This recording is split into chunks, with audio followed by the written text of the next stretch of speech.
Today on the Miss Pursuit podcast, Chelsea Hansler of Ontario joins me.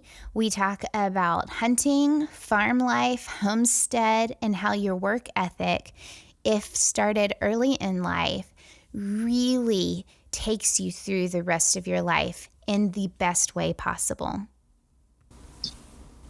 All right. Thank you, everybody, for joining us on the Miss Pursuit podcast. Again, we've got a wonderful guest today, Chelsea Hansler from Ontario. I am so grateful that you have joined me in a conversation, and I can't wait to hear all about you.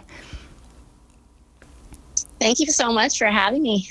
Awesome. Well, tell us, I want to kind of get into your background and kind of where you come from and how you've been inspired in the outdoors, just kind of who you are. So tell us all about you. All right. Well, I grew up on a pretty big potato farm in southernish Ontario, and beef farm. And then I was always surrounded by hunting. My dad and my uncles and my grandpa, everybody was whitetail hunters. And then every fall they'd go up north moose hunting. So I was kind of exposed to it that way. And then I just always loved to be outside. We kind of had, my dad kind of had the mentality that if we were inside watching TV, then obviously we didn't have anything to do, and he'd find us something to do. So we tried to make ourselves busy. I don't think like when we get home from school, we'd sit down and watch TV for half an hour and kind of take a breather. And then after that, we were outside, because if we were sitting there, we were put to work. And doing chores or whatever. So that sounds pretty about much right. Always outside and fishing and that. Yeah. Yeah. That was, it made a good work ethic, that's for sure. But, so then I was kind of a wild child teenager, my poor parents, but I ended up moving to New Brunswick when I was 16. I met my now husband when I was 15, and he joined the military. So I went out that way with him, and long story short, I ended up joining the military when I was 20. And then we ended up in Petawawa, and we didn't have a whole lot of time for hunting and that stuff then, because a lot of the training, we were always away and that sort of thing. Anyways, fast forward from that, and then we moved out, or we both released from the military. I finished my first contract, and my husband released, and we settled down in the middle of nowhere in northern Ontario.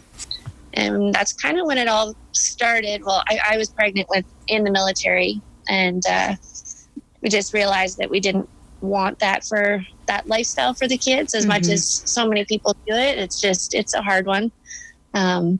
So we moved out to the middle of nowhere and had our 2 babies.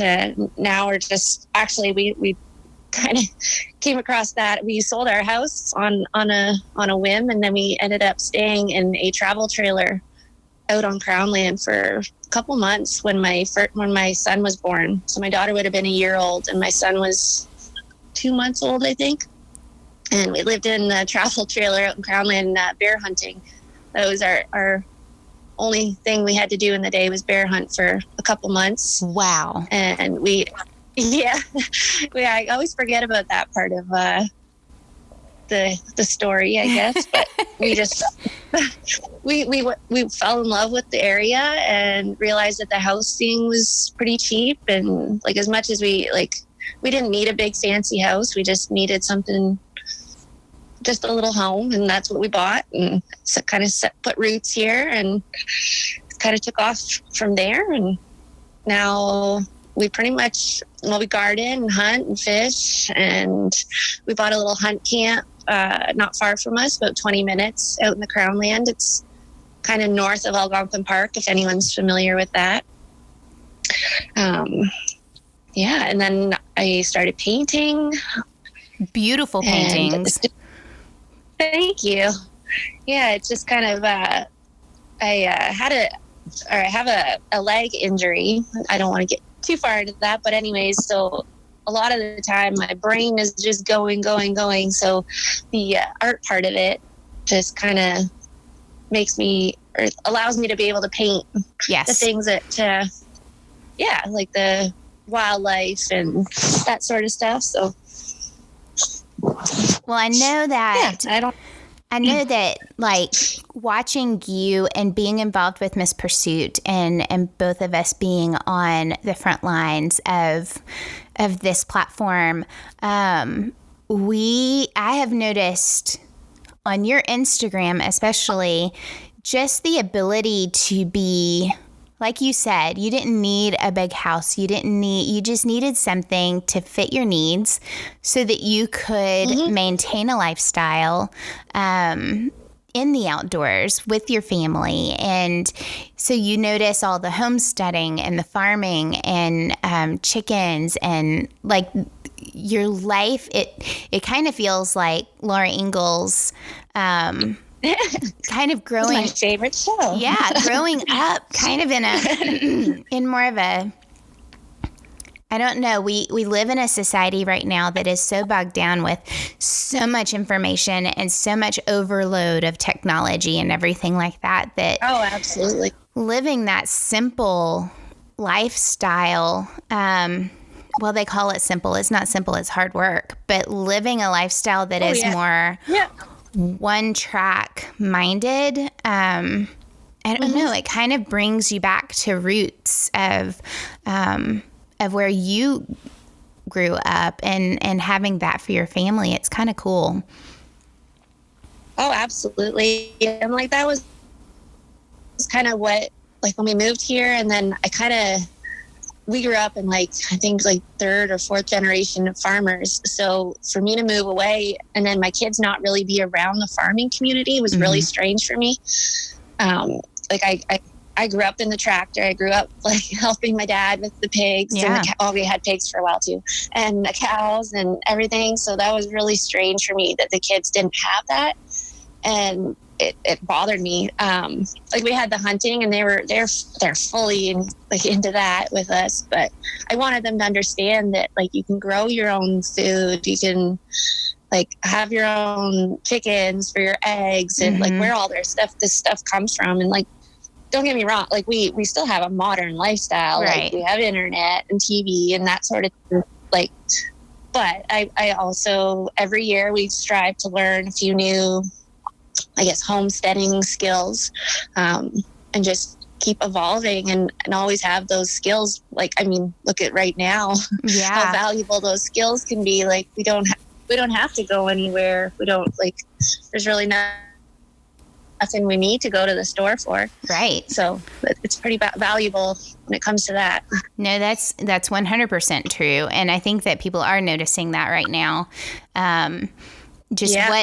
What is the biggest need? What is your, when you're cut off and when things need to go back to a certain place in lifestyle, what do you actually, what skills do you need? What provisions do you need? What do you need to know how to do? And I think that is definitely on the forefront of everybody's minds right now. Yeah, and I hope people take the opportunity to learn some more, like look to their farmers and their their friends at garden, and just pick up some skills. And like, you can't, like, you can always use these skills. So like, why not? No, it's true. It's very true. Yeah.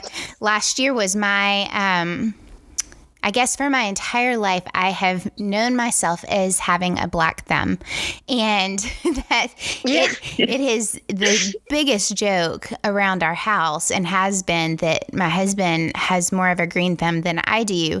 And sometimes that just works out, but I was frustrated that was the case. And so last year was I was determined to have a garden, and we don't have a whole lot of space. We have a raised garden, and then we have some blackberry bushes back behind it, but you got to start somewhere, right? Oh yeah. And so that was my first, some things worked, a lot of things didn't, and I kind of learned along the way, but it was such Man, there was a sense of pride when those first fruits came out, and to be able to eat that, the pride was right there. Like the joy from getting that was right there in comparison with harvesting our own meat. Oh yeah, it's huge. It's underrated. Like trust me, years ago, like I could not grow anything. Mm-hmm. My husband would go and buy me flowers because I wanted to have a beautiful garden like my mom and grandma and stuff. I'd kill every single thing. And I don't know what the difference is. Honestly, I think becoming a mother, mm-hmm. it made me like want to show them, and it just maybe get into your routine. And also when the kids were like little and I just needed that 15 minutes to go weed the garden quietly or water the garden, I think that helped too, just get into your routine of just checking on everything. And now the kids are not so much my son, but my daughter's super into gardening and everything, so that's definitely helped me improve on it. But I mean, there's still failures. Yeah. Like every gardener, no matter the skill, like you can't control the weather. Nope. You can't control any of it. But yeah, it's nice when we bring home whatever we've harvested or like hunted as a family, and then I'm like, oh, just a minute, I'm gonna go grab some lettuce for a salad. And we constantly have people here bear hunting is kind of our number one thing. Up here, there's so many bear, mm-hmm. and so we constantly have like friends that are coming out to hunt with us at the camp and that sort of thing. And it's nice because I can just go to the garden and say, oh, okay, I'll grab this, and this for supper, and everything's something that we've both provided, and mm-hmm. it's great. That's really great. I love that. I love that when we look at both providing as a gatherer and as a hunter, it all of it evolves. All of it has it has evolved from the beginning of starting something, and it has each of its setbacks. I don't like calling them failures because you always learn from them, but in the moment it can feel like a failure in that moment. But it's constant. Yeah, frustrating. Yeah, that 2 steps forward, 1 step back, dance with whatever you are learning how to do and grow from. And so I love walking alongside of it and watching you guys, because it walks parallel, having one mm-hmm. hand in one side and one hand in the other. And to be able to provide on both sides is really, really something to take away. Mm-hmm. Yeah. And as like the kids, my husband hunts a lot, so I can't always be out there with him. Like if the kids are sick or we have like appointments or whatever, that it allows me to kind of do the other side of it. Mm-hmm. Like I still feel like I'm involved, Yes. Because I hate being left behind. And that was something I struggled with when I became a mom. It's like, oh, well, how do I do this now? But you just dive in, do mm-hmm. it how you can. And if that means gardening, or if that means foraging for berries or whatever, or just going out for a walk in the bush, then it is what it is. Yeah. And it's the kids love all of it. So they're learning something. Nice. They're learning something along the way wherever they are.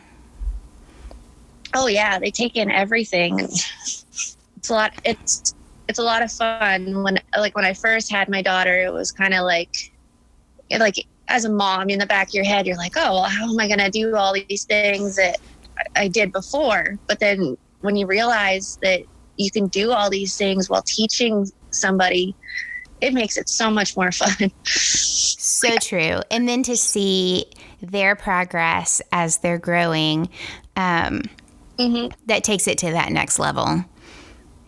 Yeah. Like my daughter, she can pick out like tracks in the snow or tracks wherever better than a lot of grown people that I've seen. It's pretty cool. I agree. We were out the other day shed hunting and looking for turkey sign and that kind of thing. And both of my kids can see so much better than me. And I don't know if my mind was one track on one thing or if they just have better eyesight than me. I don't know what it is, but they could spot the smallest millipede in the leaves that were all over the ground, whereas I just stepped over it and missed it. Yeah, it's amazing. It is, and they have started, like my daughter found deer hair in a certain area, and she said, look around, because if this is here, there could be bones somewhere. There could be, because it looks like something happened right here. And so they're both kind of putting it all together, the storyline of what is happening outdoors. And it's exciting. It's exciting to see. I agree. Well, tell me, did you have, growing up, did you have any women that you looked up to that would hunt, or like you said, your parents had a garden, your mom's garden, and living on the farm? Like, I know that your mom was probably a huge mentor to you. Was there anybody else? Well, like as far as like hunter, like women hunters, I remember hearing like that my mom and my grandma and stuff would go out. I feel like that was before I came around. But they were always a part of everything, like the cooking and stuff. But honestly, a lot of the hunting groups that my dad and uncles and stuff were a part of they were all men. I didn't really honestly, like, there wasn't social media or anything back then. There was just TV. And even then, like, there wasn't a lot of, like, we have a different outdoors channel up here that we would have only been able to get at that time. And like, I don't remember seeing a lot of women on there or anything. So I didn't really realize that women could hunt alongside the men. So it wasn't until I was like, I think 15 was when I could hunt on my own. And that was when I started hunting. But like, my dad always took me out to shoot the pellet gun and that sort of thing, and took us fishing. And my mom was always like awesome at supporting. She signed us up for this outdoors camp when I think I was a teenager. So all I wanted to do for the summer was stay home with my friends. But she sent us, and it was the funnest camp I've ever been to. It was up like near Algonquin Park, and all we did was like shoot archery and go kayaking in the middle of the night and that sort of stuff. And so she was always just not pushing us, but opening the doors and allowing us to be a part of that sort of stuff. And yeah. What was the first hunt that you went on? What were you hunting? I think it was whitetail when I was 15. I asked my dad, like, prior when I got my hunting license, and I asked my dad if I could hunt that season, and he said sure. And fall is super busy for like farmers, so like my dad pretty much, like, they'd be harvesting the potatoes, and then he would rush out to the field for a couple hours and hunt himself, and like it was busy. So he basically just told me like where to go and where to sit down, and good luck. And here he gave me a single shot shotgun. I had one shell, and away I went. I wore my dad's camo, and I was 3 sizes too big, and I trudged out in the middle in the pitch black at whatever time in the morning, and sat down on the edge of the trees, and that was that. Yeah, but it's just just learn. And like, we were fortunate. We lived in like a pretty heavy populated area for whitetail at the time. So there was constantly deer coming out to the field and eating whatever crop was in the field at the time. And that week I shot my first buck on my own. So that was pretty good luck, I guess. Yeah, that's amazing. That's pretty great. I was so excited. Yeah, and I rushed back or I tagged in and rushed back to the house, and nobody was home because everybody was out in the field harvesting, working and stuff. And so I was like, oh, okay, well, yeah. And then so I'm like, okay, well, so I grabbed the 4-wheeler and could just barely pick it up enough to get it up to like drag it back. Yeah, and got it field dressed and hung up, and my dad came home and was like, no way. I don't think he was expecting. That is awesome. All he told me, just make sure I sat still. He told me to make sure I didn't move because the deer could see me before I'd see them. So I remember just sitting there, just like a frozen statue, because it was cold. Yeah, it's snow on the ground, and I just sat there and did not move until that thing walked out. That's, I think my kids tell me that the difference between, because I've only solo hunted until this year with the kids, and so I didn't know how my husband hunted. I didn't really know his style, and everybody's different in their styles. And the first thing the kids said when they had both hunted with both of us were, Mom, you are a whole lot more quiet than Dad is. And it's because I want to get a deer so badly that if I don't move, if I am as still as possible, if I become the tree or become whatever I'm hiding behind, then I will have a better chance. Oh yeah. Yeah. Well, it's like, I know I've sat with my brother or like my husband before, and I'm just like, stop moving, like, come on. Because and I know that's how a lot of people like they do move. They eat snacks, and I'm just like, I feel like I'm missing something if I move. I feel like I spooked something.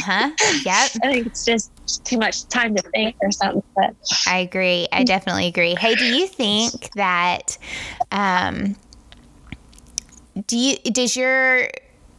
your seasons, do you still find like hunting during the fall when harvest is happening, do you notice that there aren't as many people out?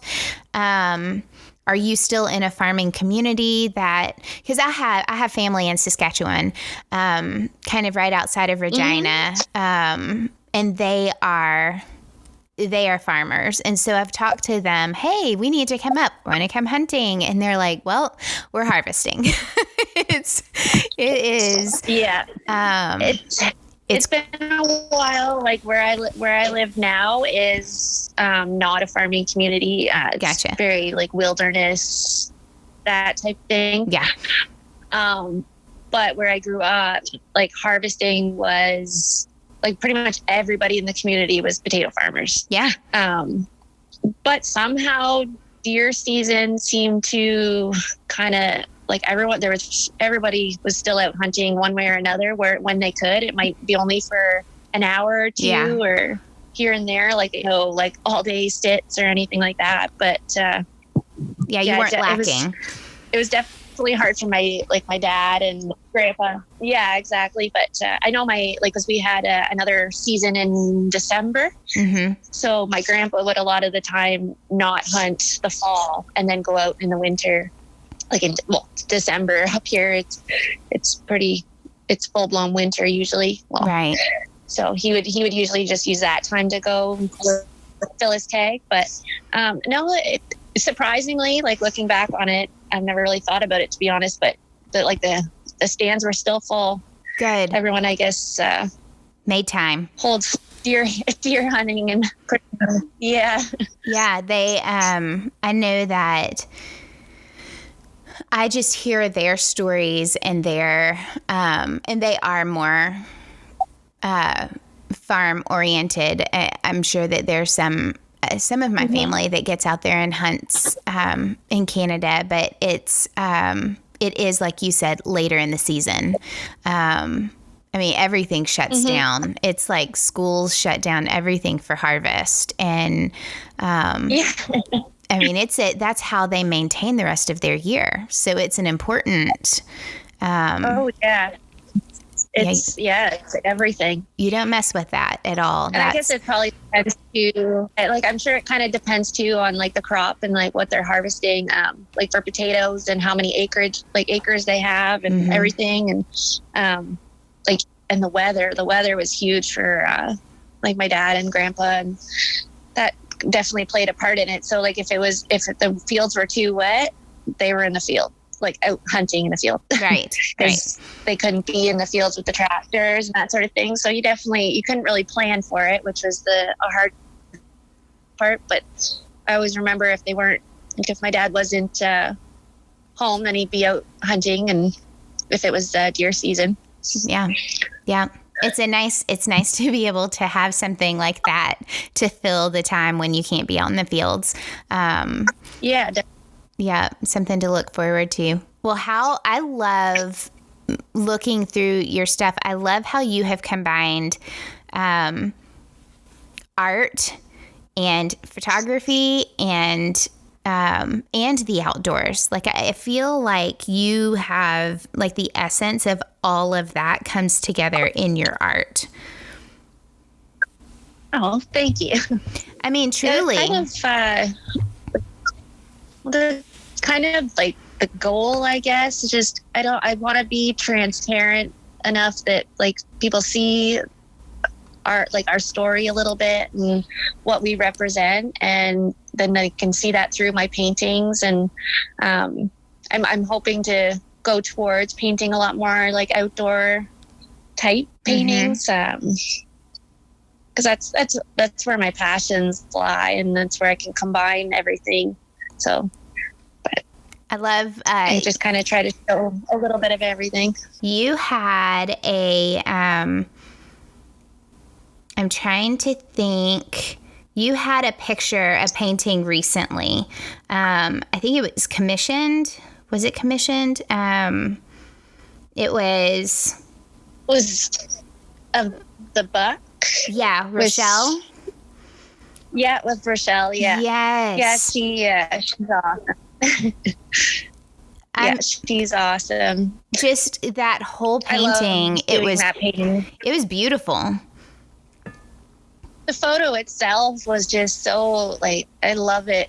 I have to say my favorite paintings are those that like sure, you can do the typical like just trophy picture, or not trophy picture, but like of your harvest or sitting behind it. But I love the pictures that are showing like a little bit more emotion. Like you can see how excited and happy she was. And like those photos, to paint those is just, I love it so much.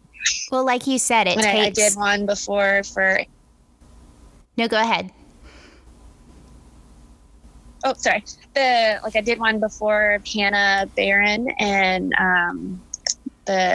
she's always noodling with the catfish. Yes. And like, I don't know how many times she does that, but she just, the smile on her face every time she does it. And then when I painted that for her, it was just that makes me so happy to be able to paint those memories for people.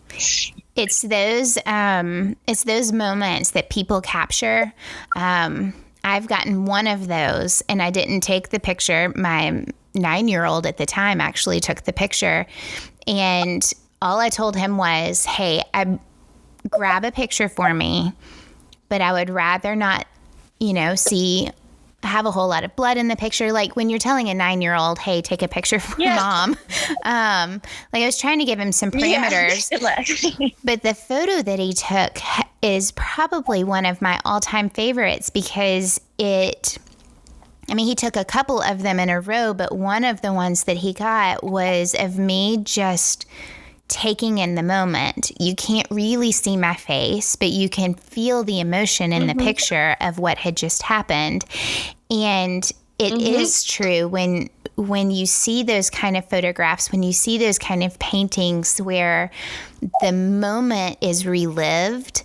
As a photographer, that speaks to my soul. And paintings are just, they're a heightened version, I think, of a photograph, just with the movement of paint and material. I don't know. I think there's not a whole lot that that can take the place of an actual moment happening, except a photograph or a painting that grabs that and brings you right back to that time when it happened. Yeah, for sure. And it's I love being able to paint that for people. I just finished a painting for Bridget Fable. She's on Instagram, and she came to me. She shot a big mule deer in Utah, and she asked me if I could recreate this mule deer in like its natural setting. Instead of the photo of afterwards. Right. And I was like, oh my goodness, that'd be so much fun to try to do. I mean, it took me forever because I had to piece it together. And like when you're creating something without a photo, it's obviously tricky getting the lighting right and everything. I worked with her quite a while on it, just coming up with the color scheme and like, because the red rocks of Utah, no matter like the changing of the lighting and everything changes how the rocks look. But anyways, it was a lot of fun. So she sent me some trail camera photos, and then she sent me the photo of afterwards when she shot it. And then and some of the landscape, and I pieced it together and kind of came up with this large painting for her new home. And yeah, I'm pretty excited with that direction, and I hope that I end up with more of those type commissions, because I don't know, that was a lot. That was pretty fun. And like for myself as a hunter, I would love to have something like that in my home of the moose or whatever that I shot, but something that it's not just me in the photo, I guess. Yeah, no, it takes on a different level of creativity as well as an artist. It challenges you. Yeah.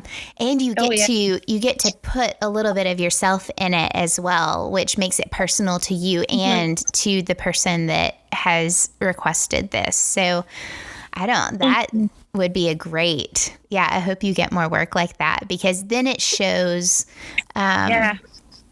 I don't know, it shows a little bit more as well. So I agree with you. And man, those red rocks, you are completely correct. Even just 5 minutes, not even 5 minutes, every minute that light is changing. So I bet getting that exactly where you wanted it was tedious.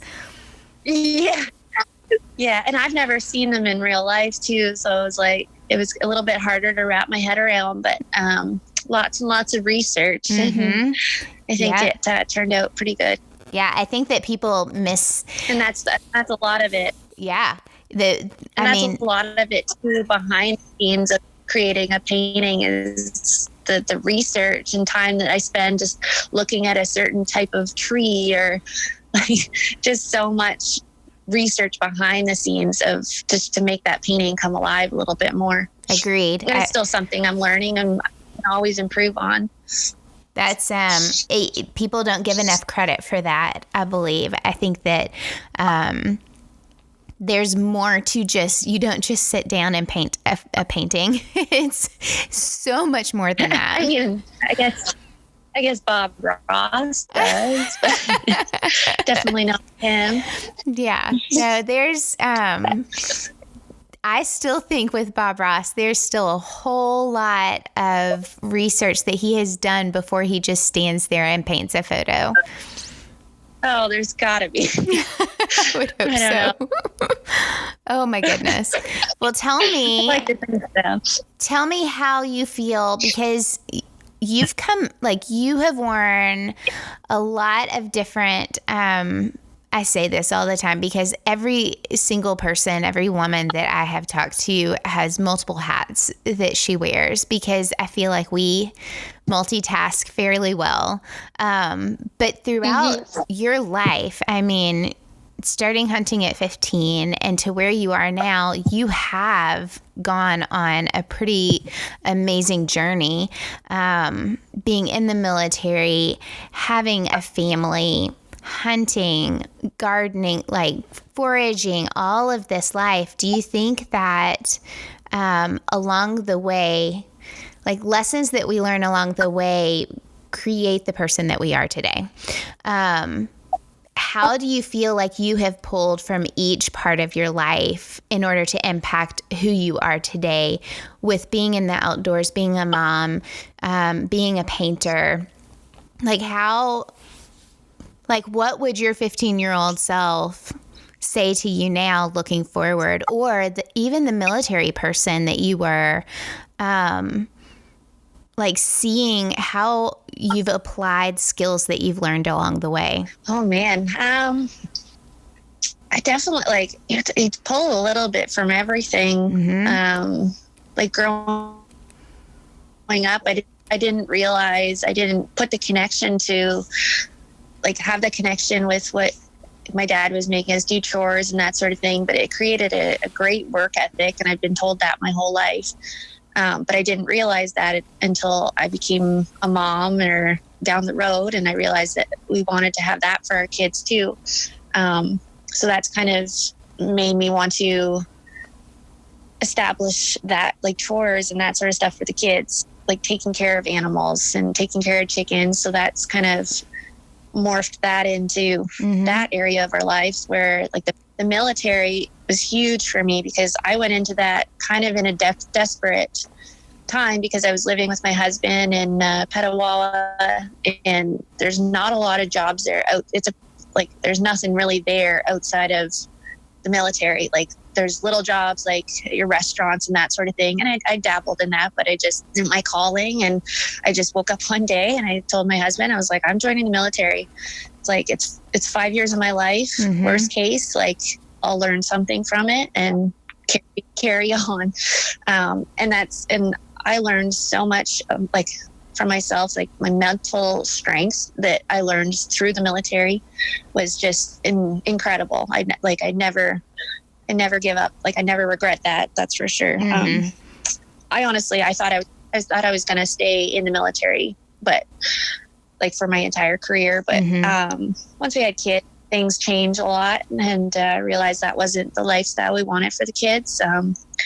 But just having that work ethic and knowing what I'm capable of. Like I went into a trade where I didn't know a thing about it, and I did really well with it, but I wouldn't have expected that or known that of myself before that.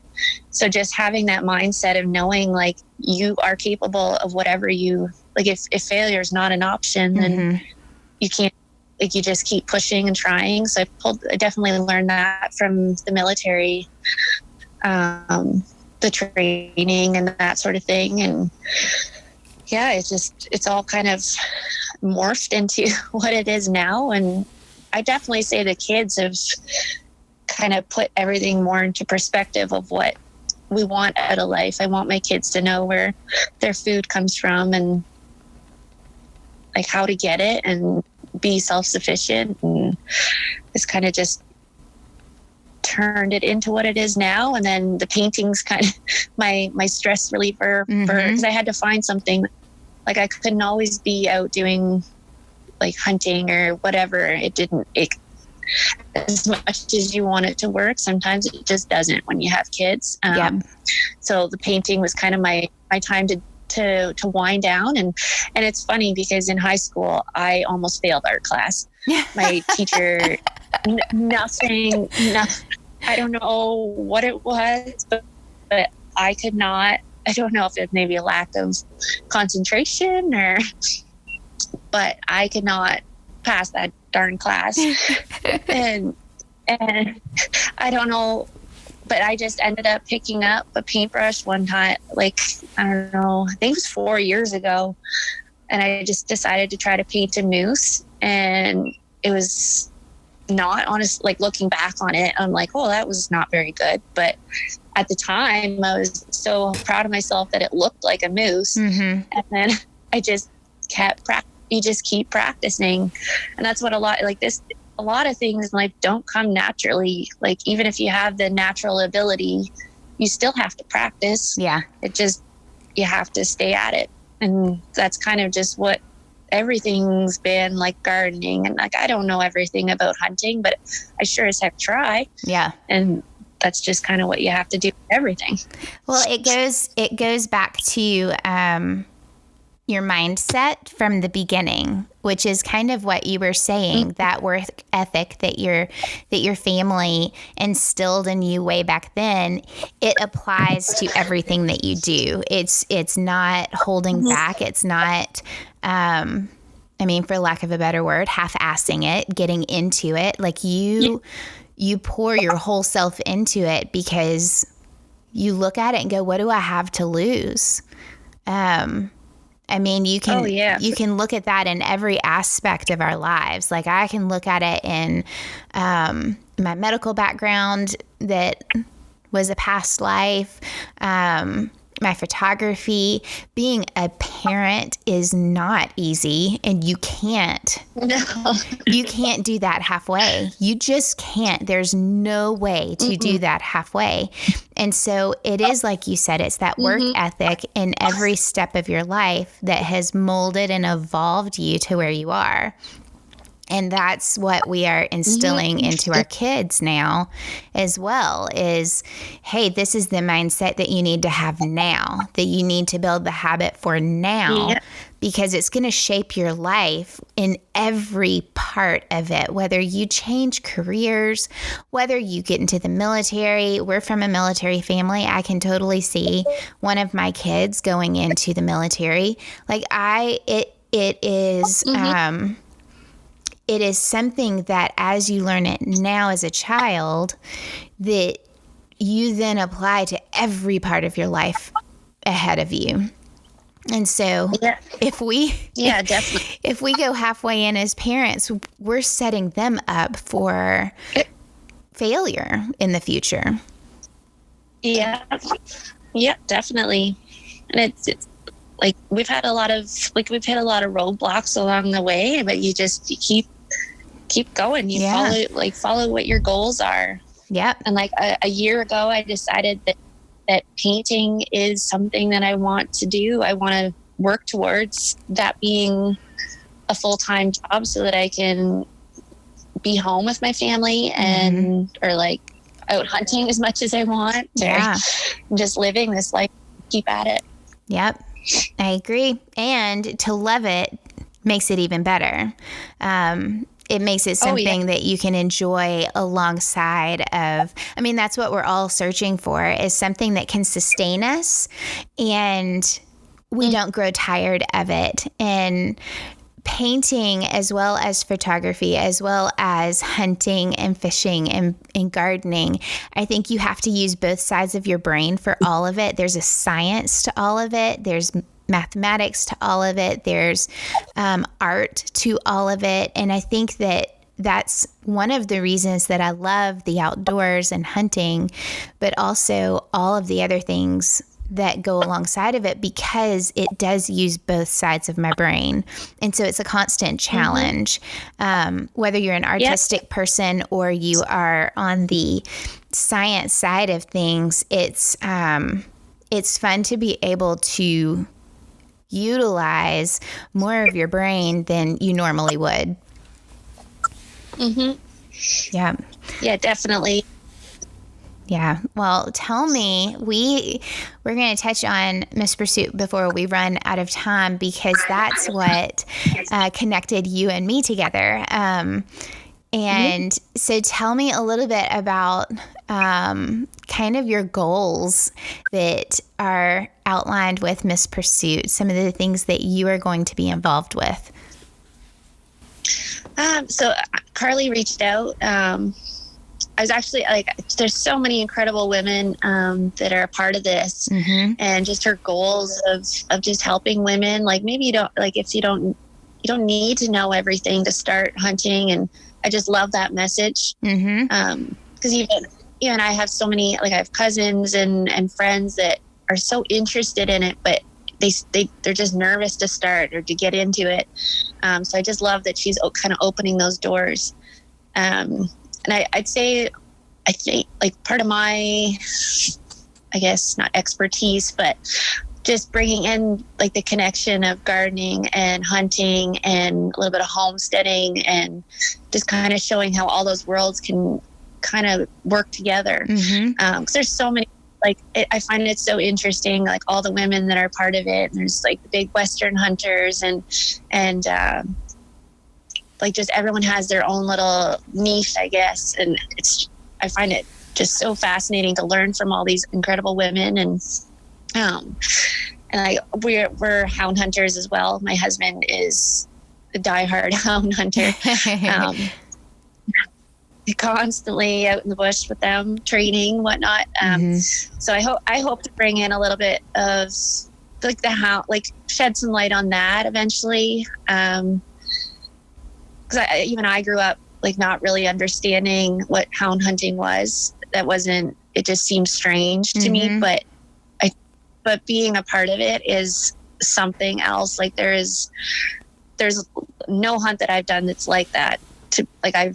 Not that I've done a ton of different hunts, or different style hunts, but it is pretty incredible being being a team with your hounds. And I would just love for people to open their minds to that a little bit. And then like we're pretty big into bear hunting, so like a lot of the time our freezer is a lot of bear. So I want to kind of shed some light on different ways to cook bear, because a lot of people are nervous of it and that sort of thing. I just recently wrote an article, I don't think it's released yet, but on cooking bear and some of the myths and just how to do it properly and that sort of thing. And like we cook it 90% of the time instead of ground beef, and even guests, they're none the wiser. So yeah, just it's nice being a part of that and just sharing some of your knowledge, and just hopefully encouraging other women to be a part of it. There's some pretty incredible articles that the other women have written, and then this podcast is I'm pretty excited to listen to all the rest of them as we go through. And yeah, Carly is one inspirational woman. It's very true. That is very true. I think that one thing that I'm excited about with everybody that is contributing their expertise, and I'm going to call it that because it is, there's each person has their thing that they are able to kind of give insight to and encourage other women into. But I think it's also the biggest thing is showing the ability to balance a lifestyle with whether you have a full-time job or you're a parent or both, and you love the outdoors and you love it's the ability to see other women in different parts of their lives being able to balance the things that they love. And it's hard sometimes, it's intimidating sometimes trying to figure out how can I do this. And so having and hearing women in your life, whether it is through friendship or social media or articles, like being able to relate to other women who are kind of in the same boat as you makes a huge world of a difference. And it's like you were saying, some people are very intimidated by cooking bear. I would be very intimidated just because it's not something that I would be used to. But I've had people say, well, why would you keep, 52 snow geese because that's trash meat? And I say, well, if I'm going to hunt it, I'm going to eat it. And you just have to figure out a way to create a delicious, good meal that you enjoy. And so it's it'll be I will be looking forward to that article about how to cook bear meat. I've really enjoyed getting to know the women through their articles, but like you said, like hearing that from them firsthand on the podcast, hearing from you and getting your heart and your story and where you've come from, it puts a better picture of who you are reading.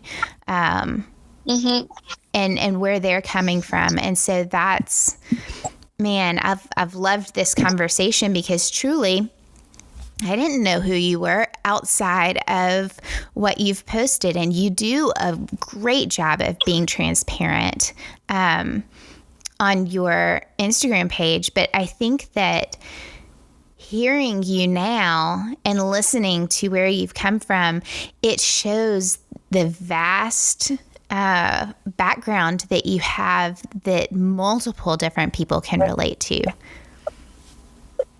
Mm-hmm. Yeah, it's like, as much as I like anybody to share on Instagram, like there's still like 95% of my life or my day that you just don't share. It's not that, like, on purpose. It's just there's obviously a lot of hobbies and that sort of thing, and touching back to on using what you harvest. That's another goal for this year that I hope to be writing a bit more for Carly on the Miss Pursuit. I've been tanning all the hides and stuff myself. So this year I'm hoping that I can make my own bear rug, and those are other articles that I'll be sharing on. And there should be a lot of fun articles coming up, that's for sure. I'm excited. I'm very excited. A lot of and we went down to southern Ontario for coyote hunting, like where my parents are, and I brought back all the hides and skinned them out myself, and I'm actually currently tanning them now. That's so that takes it to some ideas. Yeah, it takes it to a different level. Like you said, not wasting anything, being able to utilize as much as you can out of a harvest, and not just eating. Yeah. And especially like with predator hunting stuff. And I'm just like, I don't know. I'm a creative person, so I'm constantly seeing things that I can make, and all my kids want coyote mittens now, so I guess that's on the to-do list. But I would too if I saw that. I've made deer hide mitts, but I'm not sure. Sewing fur might be interesting, but give it a go. Well, I will be excited to follow along with that. And Chelsea, thank you so much for hanging out today. Tell everybody really quick how they can follow you on social media. So you can find me on Instagram at Clyde and Rose. That's my kids' middle names. And I have a website, www.chelseahanslerart.com. You can email me through there, or find all my paintings and that sort of thing, or just send me a message on Instagram. I'm pretty good at answering everybody. And thank you so much for having me. It's been a great chat. It has been. And also you can follow her articles and blogs on Miss Pursuit. And I'm excited to hear, especially the one about bear. I always love a good recipe, and I want to hear about these myths of what people say that might not necessarily be true. But thank you, Chelsea, again. I truly appreciate it. You're welcome. Thanks for having me. Okay, make sure you go follow Chelsea on Instagram, Clyde and Rose, and then online, www.chelseahanslerart.com. And then follow her on Miss Pursuit. Listen to the podcast, read her articles. She's got a lot to offer and a lot for us to learn from.